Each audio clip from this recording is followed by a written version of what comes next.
pagi, semangat pagi, pagi luar biasa, tetap semangat. Terima kasih Bapak Ibu sekalian untuk semangatnya pada pagi hari ini. Semoga ini terjaga terus sampai akhir pelatihan. Bapak Ibu sekalian, pada pagi hari ini kita ketemu lagi dalam pelatihan kepemimpinan pengawas atau PKP.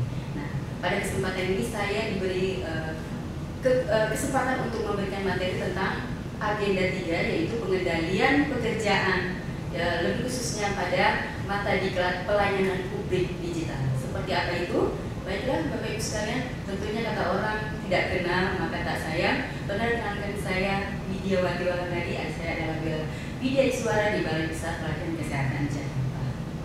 Baik Bapak Ibu sekalian, pada program PKP ini ada 4 agenda yang harus Bapak pelajari dan Bapak dan Ibu pelajari, ya.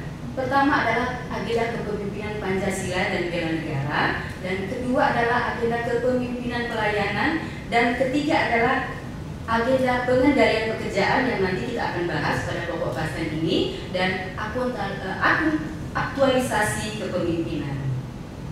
Nah, tujuannya Bapak Ibu ya, untuk pengembangan kompetensi dari Bapak Ibu sekalian. Yang pertama, untuk agenda pertama yaitu memenuhi standar kompetensi manajerial. Yang kedua adalah Bapak Ibu sebagai seorang pemimpin itu kepemimpinan pelayanan. Jadi ingat ya Bapak Ibu, melayani, jadi bukan dilayani. Kemudian ketiga, untuk mengendalikan kegiatan ya Bapak Ibu sekalian yang dilakukan oleh publik pelaksana sesuai dengan standar operasional prosedur tentunya.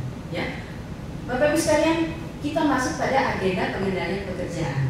Ya, tujuannya tadi berkaitan yaitu untuk mengendalikan pekerjaan atau yang disebut kompetensi manajerial. Nah, Bapak Ibu sekalian, di dalam agenda ini ada 7 mata pelajaran yang harus Bapak Ibu kuasai, yaitu pertama adalah tentang teknik komunikasi publik yang diterapkan untuk 9 JPL, perencanaan kegiatan pelayanan publik 9 JPL juga, kemudian ada penyusunan RKA, pelayanan publik, kemudian ini ada pelayanan publik digital ya, yang ini akan menjadi fokus kita nanti. Kemudian ada manajemen mutu 18 JPL, ada manajemen pengawasan 12 JPL, dan pengendalian pelaksanaan kegiatan ya. Oke Bapak Ibu sekalian, sudah siap kita mulai pembelajaran hari ini? Oke ya, terima kasih. Ya, kita masuk pada materi yang akan saya sampaikan selama 9 JPL, yaitu pelayanan publik digital. Ya, ini masuk pada materi pokok di materi keempat. Nah, materi-materi apa saja yang akan Bapak Ibu pelajari? Pertama adalah konsep dan kebijakan tentang e-government dalam pelayanan publik. Kemudian ada 2 jenis-jenis pelayanan publik berbasis teknologi informasi dan komunikasi. Kemudian ketiga, komponen-komponen utama apa aja ya untuk pengembangan pelayanan publik yang berbasis teknologi informasi dan komunikasi.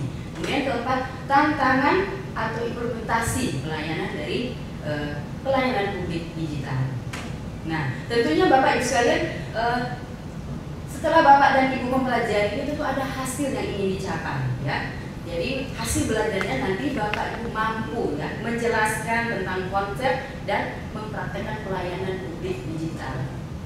Nah, setelah Bapak mempelajari tentu adanya ingin untuk melihat sejauh mana hasil, apakah sudah berhasil mempelajari materi tersebut. Ada indikator hasil belajarnya. Pertama, diharapkan di akhir pembelajaran ini Bapak Ibu mampu menjelaskan tentang konsep dan kebijakan pelayanan publik digital. Kemudian kedua, mampu mengidentifikasi jenis-jenis pelayanan publik yang berbasis teknologi informasi dan komunikasi. Kemudian ketiga, mampu menjelaskan pengembangan pelayanan publik berbasis teknologi informasi dan komunikasi. Kemudian keempat, mampu menjelaskan tantangan ya implementasi pelayanan publik digital. Oke Bapak Ibu sekalian, ya kalau Bapak dan Ibu menyimak ya pidato Presiden pada tanggal 14 Juli tahun 2019 tentang pelayanan publik. Pada intinya menurut beliau bahwa kita itu harus berubah ya, kita harus berubah, kita harus membuat inovasi-inovasi ya, harus mau, dan kita justru akan dipaksa untuk mau ya. Kita juga harus meninggalkan cara-cara lama ya, Yang sudah tidak efektif kita buat efektif, yang sudah tidak efisien kita buat menjadi efisien. Dengan apa sekarang kan perkembangan teknologi informasi, Bapak Ibu ketahui bahwa kita sudah memasuki revolusi industri 4.0 ya. Oke, dan itu mendasarinya kenapa ada pelayanan publik digital ya. Kita masuk pada materi pokok pertama, yaitu tentang konsep kebijakan e-government dalam pelayanan publik ya. Nah, kita melihat potret ya pelayanan publik di Indonesia ya, masih dikatakan kurang memuaskan ya. Karena apa? Pertama ya, masih banyaknya keluhan dari masyarakat bahwa pelayanan kita terlalu berbelit-belit ya, birokrasinya juga ya. Kemudian jika ada pun yang mengatasi masalah itu terlalu lambat dan terlalu lama ya. Untuk itu pemerintah ya berupaya untuk membuat suatu konsep atau upaya ya pelayanan yang konsep efektif untuk pelayanan publik yang namanya sistem pelayanan terpadu. Apa sih itu sistem pelayanan terpadu? Nah, sistem pelayanan terpadu merupakan satu kesatuan proses pengelolaan pelayanan terhadap beberapa jenis ya pelayanan yang dilakukan secara terintegrasi ya. Itu dalam satu tempat, baik secara fisik maupun yang dilakukan dengan memadukan antara pelayanan secara elektronik yang kita sebut dengan e-government ya. Contohnya apa? PTSA. Apa sih PTSA itu? Ya, pelayanan terpadu satu atap. Kemudian berkembang lagi menjadi pelayanan terpadu satu pintu, dan sekarang sudah ada yang namanya MPP atau Mall Pelayanan Publik ya, Bapak Ibu sekalian. Nah, sudah tidak ada pertanyaan Bapak Ibu? Apakah sudah paham? Baik, kita lanjutkan ya. Masih di materi pokok 1, yaitu konsep dan kebijakan dalam pelayanan publik, dan pokok bahasan kedua yaitu e-government sebagai langkah untuk mencapai efektivitas pelayanan publik. Baik Bapak Ibu sekalian, nanti Bapak Ibu ini akan saya putarkan satu video ya, video tentang e-government tersebut yang telah diterapkan oleh negara Korea ya. Ya, baik. Ya, namanya Korea e-government.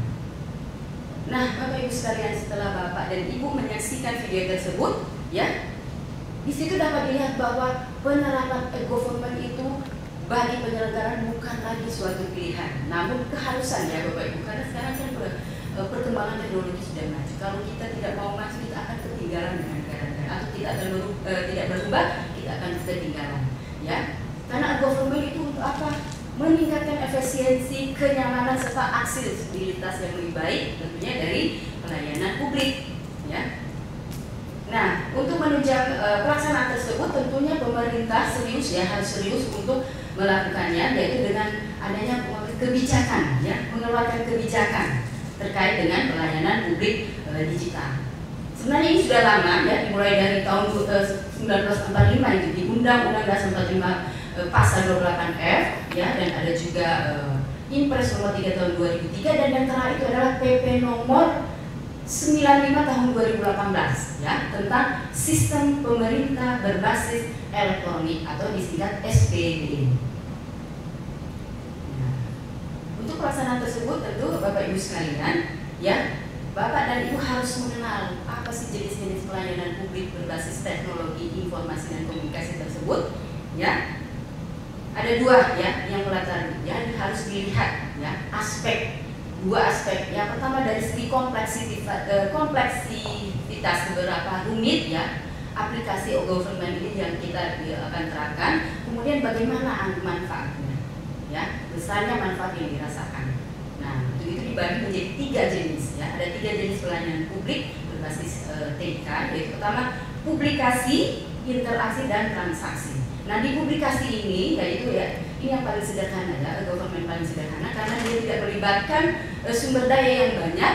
Kemudian ini sistem satu arah ya, komunikasi satu arah, dan contohnya yaitu kita situs Kemenkes atau KTP, di mana masyarakat ingin mencari tahu ya tentang kesehatan. Ini bisa buka situs komunikasi dari Kemenkes. Kemudian yang kedua adalah interaksi. Interaksi ini adalah namanya interaksi. Jadi ada komunikasi dua arah ya Bapak Ibu sekalian. di mana pemerintah dan masyarakat itu bisa diskusi, misalnya contohnya ingin berkonsultasi gratis, yaitu pasien melalui web TV yang dinamanya telemedicine, kemudian keluhan masyarakat via email ataupun chatting. Kemudian yang ketiga adalah transaksi. Nah, ini transaksi hampir sama dengan interaksi, hanya bedanya di sini namanya transaksi berarti ada perpindahan uang. Jadi tidak gratis ya Bapak Ibu sekalian. Jadi harus membayar jasa pelayanan yang diberikan oleh pemerintah atau mitra kerjanya. Contohnya pelayanan pajak ya secara online. Jadi Bapak Ibu tidak perlu antri lagi di bank. Jadi bisa di mana saja, diakses di mana saja, bisa membayar pajak dari Bapak Ibu sekalian. Oke, sampai sini ada yang perlu disampaikan? Oke, baik ya. Kira udah paham. Kita maju pada materi pokok 3 tentang komponen utama dari pengembangan pelayanan publik berbasis teknologi informasi komunikasi ini seperti apa? Ya, ada menurut Higgs ini katanya ya. Ini ada sebenarnya. Jadi ada faktor-faktor pendorong nih untuk keberhasilan dari pelaksanaan e-government ini. Pertama harus ada external pressure, yaitu tuntutan dari stakeholder ya bahwa kita harus proaktif. Ya, kemudian ada internal participation ya, overland, ada dan return compensation yang digunakan sesuai dengan kebutuhan dan manfaatnya. Ya, jadi bisa dibaca nanti ya.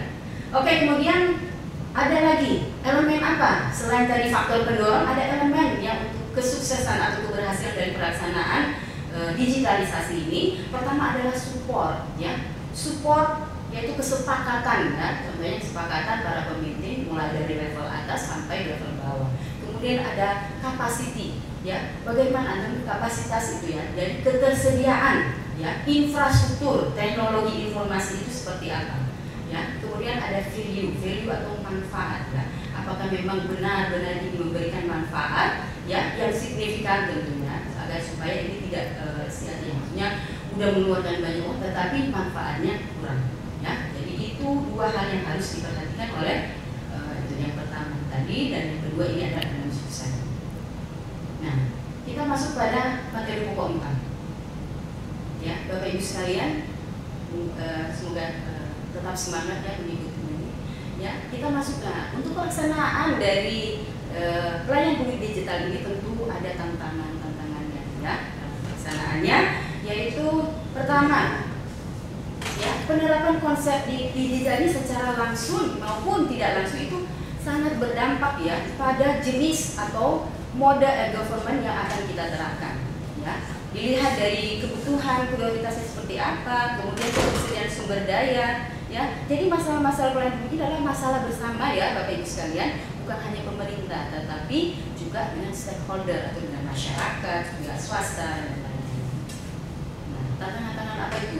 Yang dalam pelayanan publik. Pertama adalah kepemimpinan, yang kedua adalah kebijakan, ketiga adalah bagaimana infrastruktur telekomunikasinya, kemudian tingkat konektivitasnya dan penggunaan IT itu sendiri, kemudian kesiapan sumber daya, dan keempat adalah ketersediaan dana dan anggaran. Kemudian ketujuh adalah perangkat hukum, dan kedelapan adalah perubahan paradigma. Jadi tantangan-tantangan ini yang harus kita hadapi ya. Kepemimpinan dia harus mempunyai komitmen ya. Kemudian ada kebijakan untuk memperkuat apa yang kita lakukan ya, dan sebagainya. Nah, baik Bapak Ibu sekalian, nanti ini akan kita diskusikan ya, mengenai tentang tantangan apa saja yang dihadapi ya dalam mengimplementasikan ya pelayanan publik digital di instansi tentunya Bapak Ibu sekalian ya. Jadi nanti kita akan diskusikan ya. Dan hasil diskusinya ini untuk melihat ya Bapak Ibu sekalian, sebelum mengakhiri ya pembelajaran ini, nanti saya akan membuat satu kuis ya, istilahnya itu bukan untuk bertanya jauh mana, tapi untuk melihat ya sepemahaman sampai di mana Bapak Ibu sekalian tentang materi pelayanan publik digital ini ya. Tapi sekarang kan sudah canggih ya, jadi saya akan tidak lagi secara manual sesuai dengan perkembangan teknologi, dan dulu saya menggunakan Google Form ya. Oke Bapak Ibu sekalian, nah sebagai rangkuman ya, saya sudah melihat bahwa Bapak Ibu sudah paham tentang apa yang saya sampaikan ya. Pada intinya bahwa seorang pemimpin pengawas ya harus mampu membangun budaya inovasi dalam organisasi setinggi-tingginya, ya, untuk memberdayakan tentunya SDM, ya, SDM yang lain yang ada di organisasi. Kemudian mental, ya, mental dari Bapak Ibu sekalian ini harus dirubah paradigmanya, ya, dan harus mampu beradaptasi dengan tentunya perubahan yang sekarang sedang terjadi. Kemudian diharapkan seorang pemimpin atau Bapak Ibu sekalian itu keramah tamahan dalam pelayanan, ya. Kemudian yang terakhir itu Bapak dan Ibu harus menciptakan inovasi-inovasi yang tidak boleh berhenti, ya. Jadi seperti itu Bapak sekalian, ya. Sebelumnya saya mohon maaf jika ada mungkin kata-kata atau ucapan yang kurang berkenan. Apa yang sudah sampaikan mudah-mudahan diambil manfaatnya, ya, untuk Bapak Ibu sekalian. Jadilah pemimpin pengawas yang profesional, amanah, dan penuh dengan inovasi-inovasi. Untuk itu sebelumnya saya ucapkan terima kasih untuk waktunya, dan saya tutup dengan membaca walhamdulillahirabbil alamin. Terima kasih. Selamat siang. Tetap semangat. Semangat pagi. Pagi luar biasa. Tetap semangat.